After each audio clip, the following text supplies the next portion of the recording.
Cryptocurrency, wah kayaknya udah nggak asing lagi ya di telinga kita. Teknologi baru ini lagi heboh banget dibicarain di seluruh dunia. Dan yang menarik, ini jadi titik temu antara inovasi super modern dengan tradisi yang sudah berabad-abad umurnya. Yuk kita coba bedah bareng-bareng. Gimana sih fenomena digital ini kalau dilihat dari kacamata hukum Islam? Jadi sebenarnya apa sih cryptocurrency ini? Apa benar ini adalah masa depan uang? Atau jangan-jangan cuma spekulasi untung-untungan yang risikonya tinggi banget?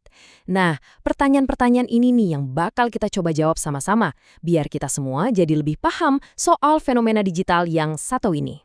Oke, kita mulai dari yang paling dasar dulu ya. Biar bisa paham perdebatannya, kita harus ngerti dulu apa itu cryptocurrency. Jadi, di bagian pertama ini, kita bakal kupas tuntas definisinya, kita singkirin dulu semua hype dan berita hebohnya, biar kita benar-benar paham apa sih yang lagi kita bahas ini. Gampangnya gini deh, cryptocurrency itu ya, mata uang digital atau virtual. Yang bikin beda, keamanannya itu dijamin pakai kriptografi. Ini semacam kode komputer yang super rumit dan aman. Dan yang paling penting, sistemnya ini jalan sendiri, nggak butuh ada bank sentral atau pemerintah yang ngatur. Nah, ini nih yang bikin kripto beda banget sama uang yang biasa kita pegang. Pertama, dia nggak ada bentuk fisiknya. Semuanya serba online. Kedua, dia dibangun di atas teknologi canggih, namanya blockchain.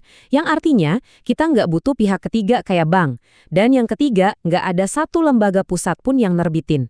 Ini benar-benar sebuah sistem yang sama sekali baru. Oke, tadi kan kita sempat nyinggung soal teknologi blockchain. Ini tuh ibarat jantungnya semua cryptocurrency. Biar lebih kebayang, kita perlu lihat cara kerjanya. Jadi sekarang, ayo kita bedah teknologi revolusioner yang jadi pondasi semuanya ini. Coba deh bayangin, blockchain itu kayak buku kas digital raksasa yang bisa diakses semua orang. Setiap orang yang ada di dalam jaringan punya salinannya, jadi transaksinya super transparan. Tapi, sekali ada catatan transaksi yang masuk, nggak ada seorang pun yang bisa ngubah atau ngapus. Inilah yang bikin sistemnya jadi aman banget. Prosesnya sendiri ada 4 langkah utama. Pertama, tentu aja harus ada transaksi. Kedua, transaksi itu harus diverifikasi sama jaringan komputer yang tersebar di seluruh dunia. Ketiga, kalau udah lolos verifikasi, transaksinya dimasukin ke dalam sebuah blok.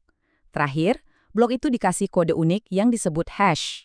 Nah, kira-kira beginilah jadinya. Setiap blok baru bakal nyambung ke blok sebelumnya, jadi kayak rantai yang nggak bisa diputus.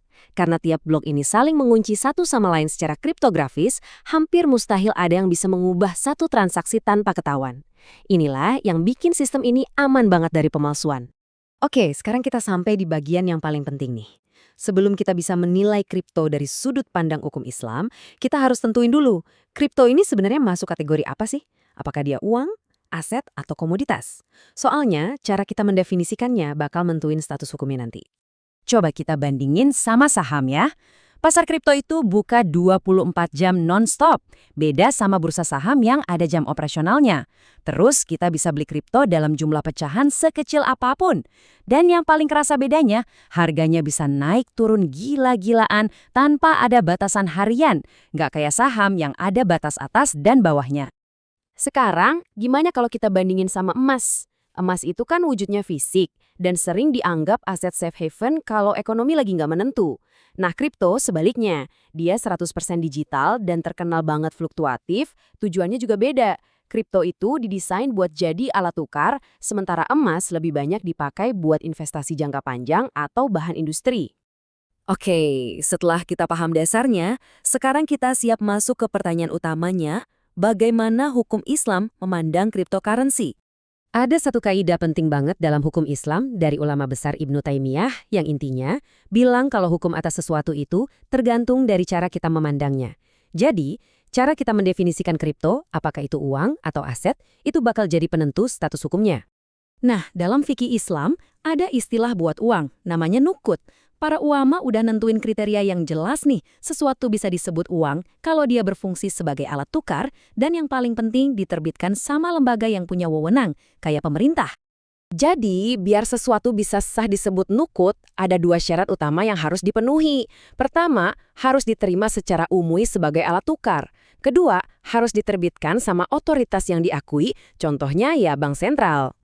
Nah, pertanyaannya sekarang, apakah cryptocurrency memenuhi 2 syarat ini? Disinilah perdebatan serunya dimulai. Ternyata jawabannya nggak sesimpel ya atau tidak. Dari sinilah muncul dua kubu pendapat di kalangan para ulama modern. Yuk kita lihat argumen dari masing-masing pihak. Dan perlu diingat ya, diskusi ini masih terus berjalan dan berkembang seiring waktu. Kubu pertama bilang kripto itu nggak bisa dianggap uang yang sah dalam Islam. Kenapa? Alasannya jelas. Pertama, nggak ada otoritas pusat yang nerbitin. Kedua, nilainya naik turun drastis alias nggak stabil. Dan ketiga, belum diterima seluas mata uang biasa. Jadi menurut mereka, kripto gagal memenuhi syarat sebagai nukut. Tapi ada juga pandangan sebaliknya, yang lebih fleksibel. Para ulama di kubu ini berpendapat kalau definisi uang itu bisa berubah seiring perkembangan zaman. Menurut mereka, penggunaan emas dan perak dulu itu berdasarkan kebiasaan atau urf, bukan aturan baku dari Tuhan.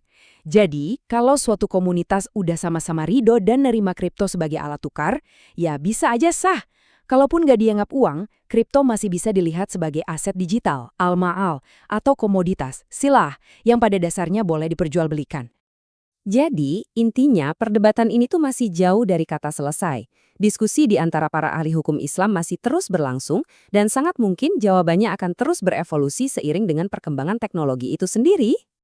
Ini jadi ninggalin kita dengan satu pertanyaan besar kan?